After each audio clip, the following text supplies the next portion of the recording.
I mean, I'm like a drug addict when I keep going to the bodega getting my candy every day. Well, you're a drug addict. That's bona fide. You have an eating disorder because you're eating all the time. If you drank all the time, you have a drinking problem. If you smoke all the time, you have a smoking problem. Now you're eating all the time. Now you have an eating problem, which is a mental illness. The sugar, as long as it's in the sugar cane, it doesn't bother you. But when you take it out of the sugar cane, now you have problems. Because the body's going to try to make it whole before it digests it. So it's going to pull water out of your veins and arteries and nervous system. What I'm saying is if you eat a raisin, the body's going to turn it back into a grape before it digests it. So it's going to put the water back into the raisin and make it into a grape. So it pulls this water out of your nervous system, which causes Parkinson's, Alzheimer's, multiple sclerosis. And it also pulls the moisture out of your joints, causing arthritis and stiff veins and arteries, arteriosclerosis. But the main thing that is causing is you not to be in control of yourself. You got a chemical in your body that's giving you a false sense of intelligence. But I control my own thoughts. Oh, yes, you certainly do. You control your own thoughts. That's what you think. Your thoughts are this.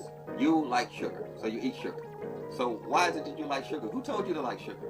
Who taught you all of this? So your feelings were created for you.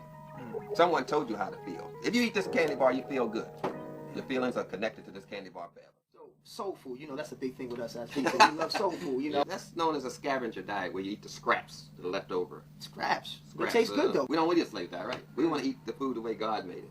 To keep us the way God made us. We want to eat the whole food. People think it's some new thing. It was invented by Africans. We call it nutrition. Now, Doc, you know, what's wrong with me taking a little, you know, little sippy sip every so often for my homies, you know what I'm saying? Drink a little beverage, you know what I'm saying? A little alcohol, you know, a little malt liquor, just, you know, what's wrong with that? Cotton candy, it says dextrose with maltodextrin. Sugar, maltose dextrin. Sugar, it's addicting. Wow. It causes your teeth to rot out. It causes you to be hyperactive. Wow, what about colors, red 40, Blake, and Those yellow cause 5? allergic reaction, inflammation of the vagina, the teeth, the penis, the prostate. Yeah, okay. Calcium stearate? Yes, that's another chemical. What these? I thought it was calcium though. These chemicals released under the Nuremberg trial. These chemicals come out of Germany under the Merck Drug Company. They call them behavior modifiers. Today you call them preservatives and additives.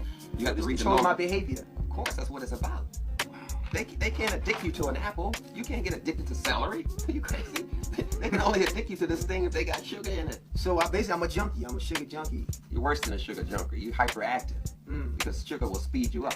But what's wrong with the honey bun? The honey buns, all the food shapes were designed by the Greeks. And they have sexual connotations to them. That's why they call them buns. That's why they call them buns. You're eating the asshole of someone else. Wow. You're into a symbol. If you're going to raise like a pork, people call pork, I'm saying, but if you raise a pig, and you want to raise the pig fast, you get steroids and sex hormones. So when you eat the pig, you're eating steroids and sex hormones. Then you become chemically addicted to sex.